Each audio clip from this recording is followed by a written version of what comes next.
Voilà, bonsoir. Donc j'aimerais vous illustrer ma présentation pour commencer par un cas clinique d'un patient donc d'une vingtaine d'années qui n'a pas d'antécédents notables, qui travaille dans le BTP et qui n'a pas d'autres exercices physiques en dehors de son activité professionnelle puisqu'il ne pratique pas d'activité sportive et qui se plaint depuis plusieurs mois de sensations de craquement de la hanche droite, des craquements qui sont volontiers douloureux en fin de journée et qui sont situés plutôt en regard du grand trochanter. Donc je vous propose ici en fait deux images de scanner dynamique. La première à gauche qui correspond à donc, une fenêtre tissulaire mou et la deuxième une reconstruction dite VRT.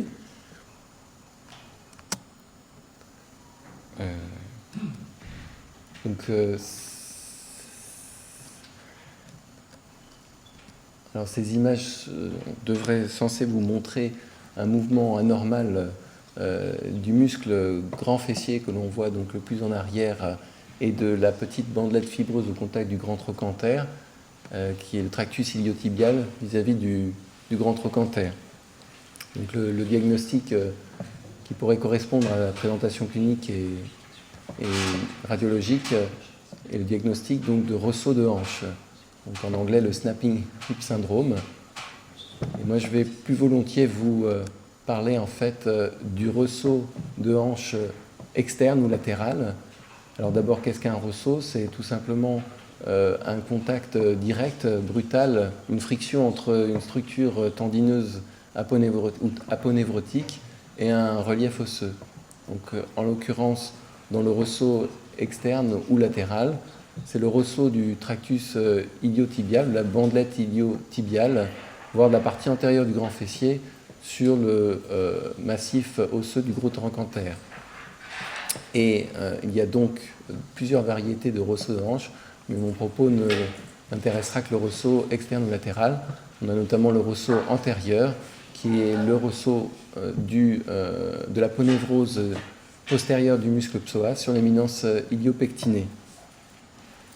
Donc le ressaut externe ou latéral de hanche a été décrit depuis maintenant 150 ans et qui correspond en fait à une douleur ainsi qu'une sensation de craquement, de ressaut d'intensité variable lors des mouvements de hanche, de la position neutre et au passage au mouvement en flexion-extension.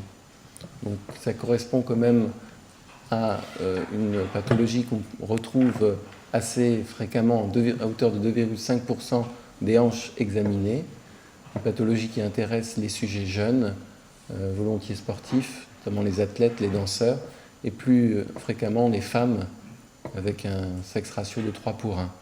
Et l'histoire de la maladie est très variable, avec un début qui peut être brutal lors de la pratique d'une activité sportive, ou un début progressif qui peut commencer très tôt dans la vie.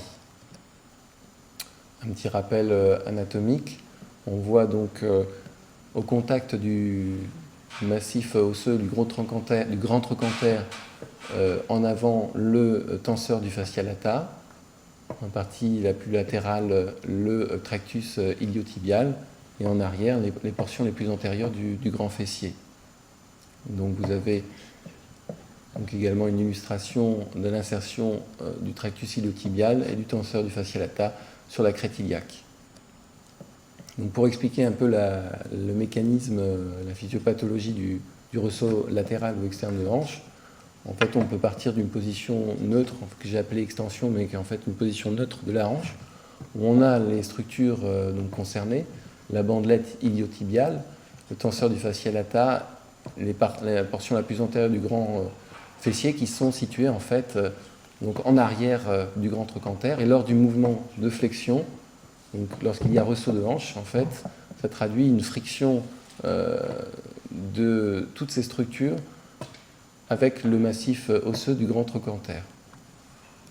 Donc on a le tractus iliotibial, les portions les plus antérieures du grand fessier, qui viennent lors du mouvement de flexion de hanche en friction avec le massif du grand trochanter. Et donc c'est ça le ressaut externe de hanche, qui peut être douloureux lorsqu'il s'y associe des anomalies loco-régionales, en particulier une boursite ou une tendinite.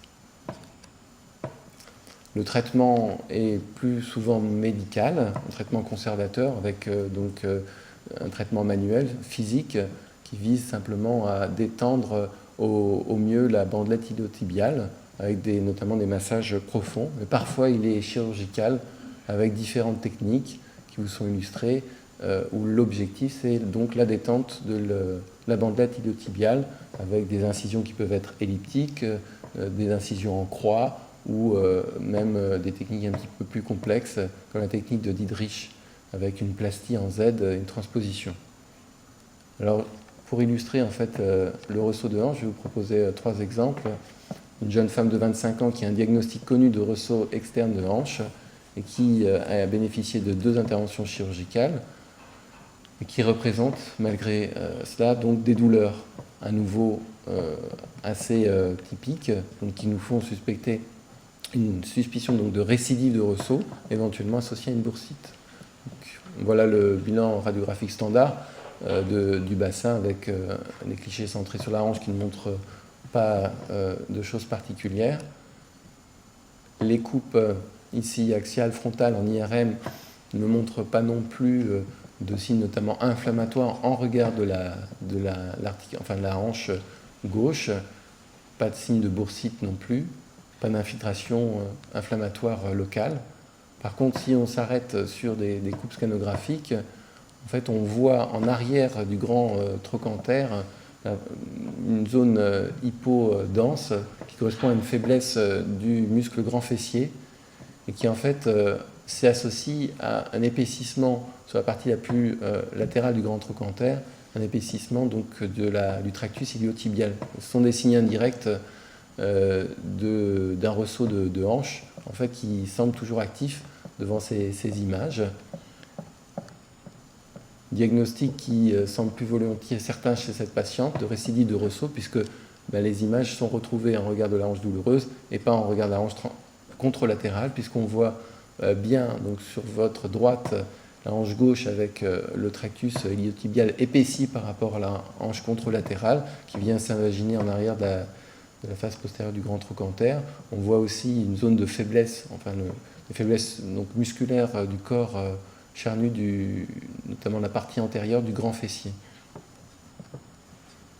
Un autre exemple qui est intéressant, puisque là on voit des images échographiques qui donc sont l'équivalent des images IRM. Chez donc un jeune homme qui a un ressaut bilatéral mais qui prédomine à gauche.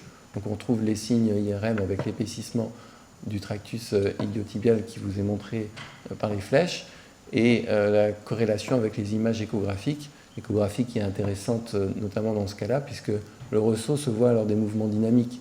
Donc on a normalement un tractus iliotibial qui est relativement fin et hyper échogène qui là apparaît donc en position on va dire neutre épaissie et on voit bien donc que le tout est transposé vers l'avant par rapport au grand trochanter lors du mouvement de flexion. Et donc l'aspect très épaissi, hyperéchogène est en faveur du diagnostic de ressaut de hanche, de ressaut externe. Et enfin, un dernier exemple qui vous montre un patient qui a un ressaut à droite. On retrouve les signes donc, en imagerie d'IRM illustrés précédemment, avec donc l'épaississement du tractus iliotibial qui vous est illustré.